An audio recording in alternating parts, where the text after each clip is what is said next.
Assalamu alaikum, dear students. Today in this video, we are going to deal with the another aspect of the water pollution, that is sources of water pollution. Before that, we have discussed regarding the regarding what is water pollution and what are the different water pollutants. ठीक है ना। आज हम बात करेंगे कि water pollution के sources का क्या है, कहाँ से मतलब ये पोल्यूटेंट्स हमारी वाटर बॉडीज में ऐड होते हैं, तो कहाँ से ये रिलीज होते हैं, कहाँ से ये ओरिजिनेट होते हैं, and after that they contaminate our water bodies and posing the threat to the human life as well as to the life of the to the life of the aquatic organism. तो यहाँ पे देखेंगे आज हम इस topic में कि what are the different categories, what are the different types, what are the different categories of the sources that adds the water pollutants into our water bodies and thereby degrading the quality of the water, thereby changing the physical, chemical as well as the biological aspects of the water, biological properties of the water। ठीक है ना। आज हम देखेंगे कि ये sources मतलब कौन से हैं वाटर पोल्यूशन के सोर्सेज। तो अगर हम बात करेंगे ब्रॉडली, अगर हम देखेंगे कि हम वाटर पोल्यूशन के सोर्सेज को दो कैटेगरीज में बांटते हैं। सोर्सेज जो यहाँ पे जो ऐड होते हैं, सोर्सेज ऑफ वाटर पोल्यूशन, एक को हम कहते हैं point sources and non point sources. Point sources, दूसरा जो है that is non point sources.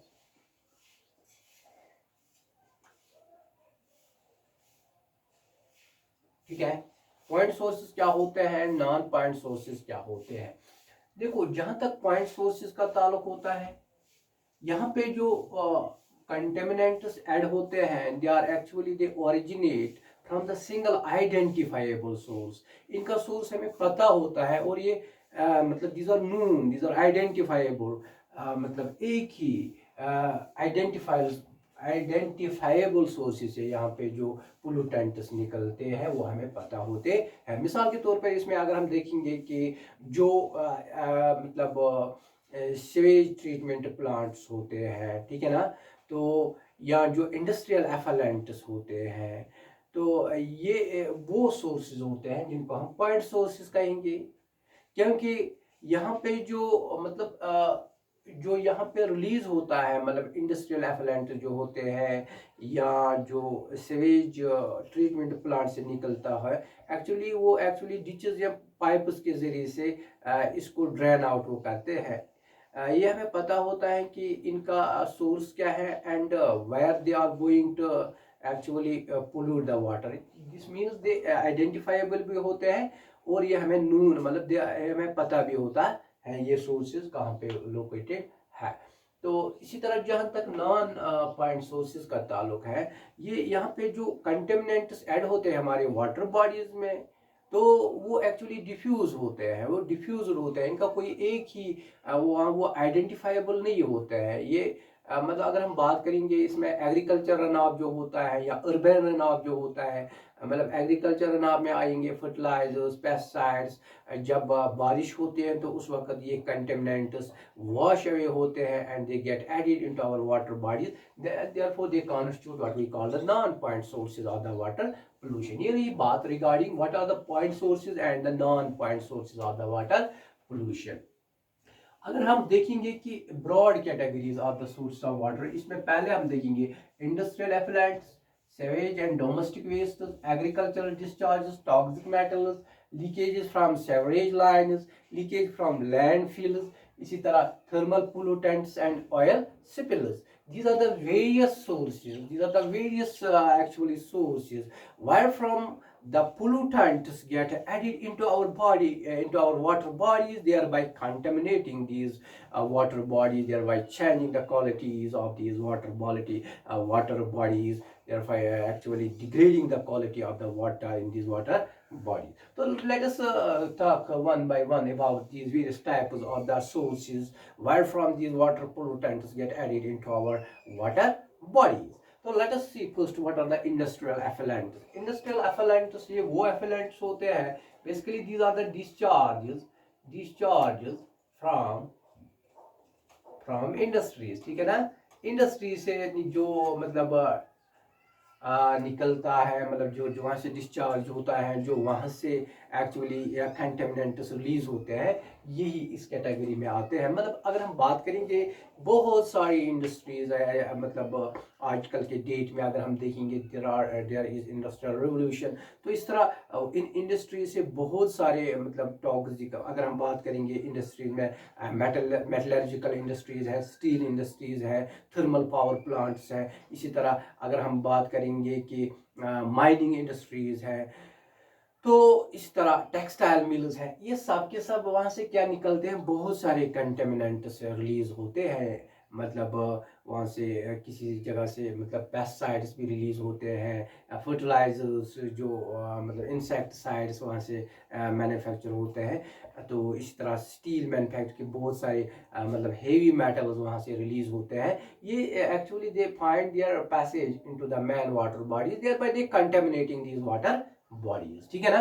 तो यहाँ पे हम ये कहेंगे कि इंडस्ट्रियल एफेलेंट जो होता है, इंडस्ट्रियल जो डिस्चार्ज होते हैं, ये भी एक सोर्स बनता है जिससे हमारा जो वाटर है वो पोल्यूट होता है। This is what we call the industrial effluent, this is one. Second, sewage and domestic wastes. Sewage, you know what is sewage? Sewage is basically actually it refers or it is the waste water, ये waste water होता है।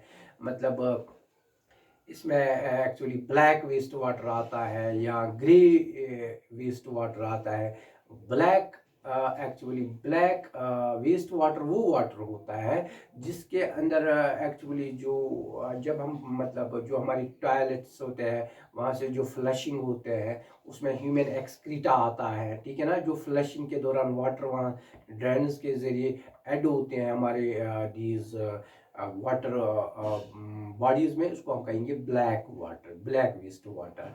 तो इस तरह जहाँ तक grey water का ताल्लुक है, ग्रे वेस्ट वाटर में क्या आते हैं, जो मतलब डिश होते हैं, वॉश बेसिन जो से जो पानी ऐड होता है, जो रिलीज होता है, इसको हम कहेंगे ग्रे वेस्ट वाटर। ये दोनों के दोनों हमारी वाटर बॉडीज में चले जाते हैं थ्रू ड्रेनेज, थ्रू पाइप के जरिए। तो इस तरह यहाँ पे इनकी एक कंटेमिनेट करते हैं वाटर बॉडीज को, ये भी एक सोर्स बनता है वाटर पोल्यूशन का।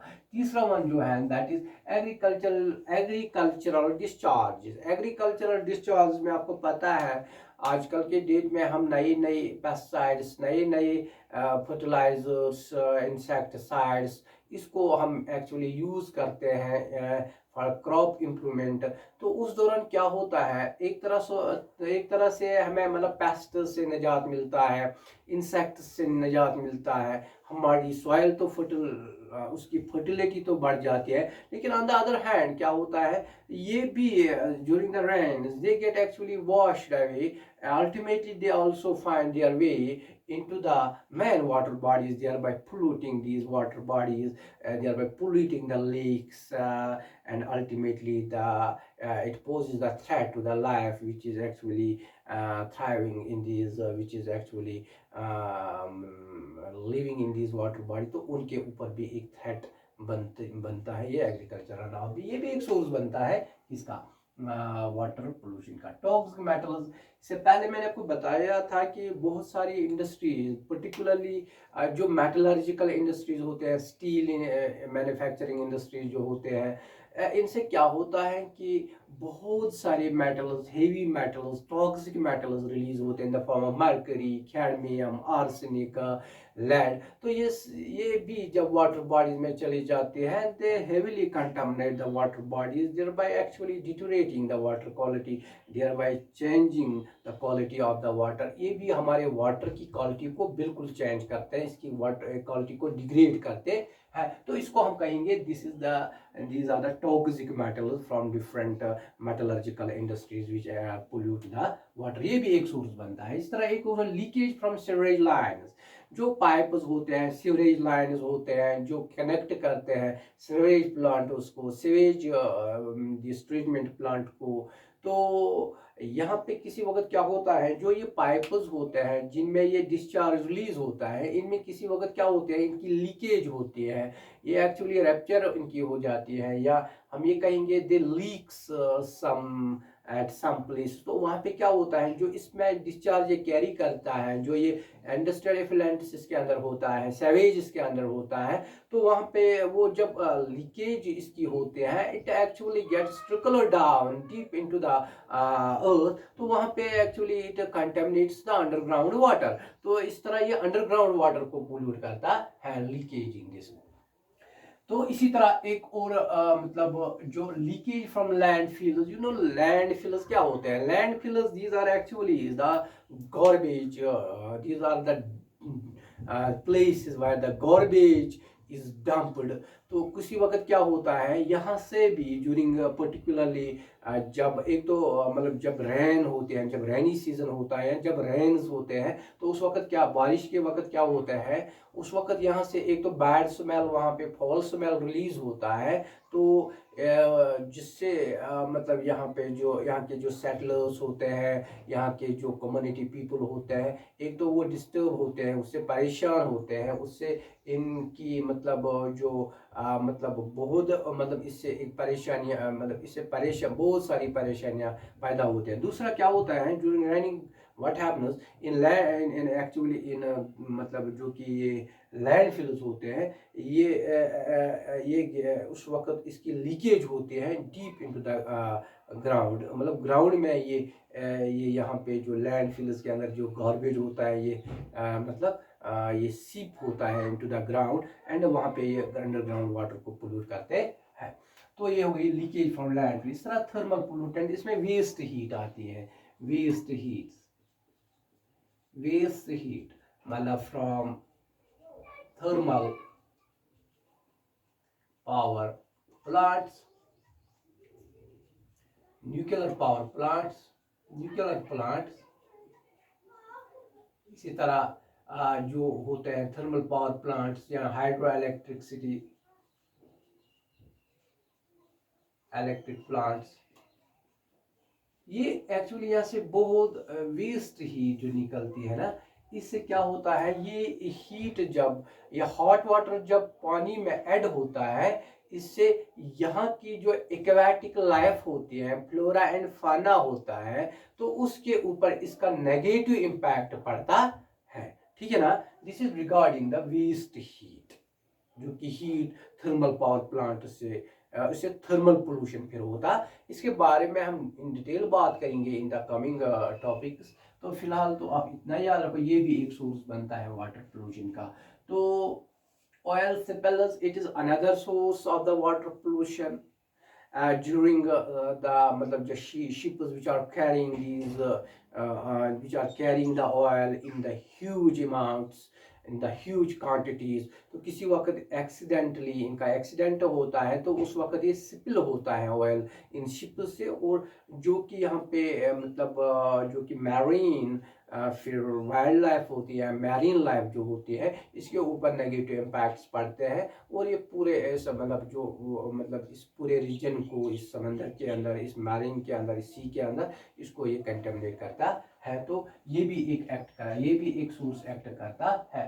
This is all for today's topic, that is sources of the water pollution। So today we will conclude here, inshallah in next time we will meet again with a new subtopic related to this water pollution. Till then, fi amanillah. Thank you.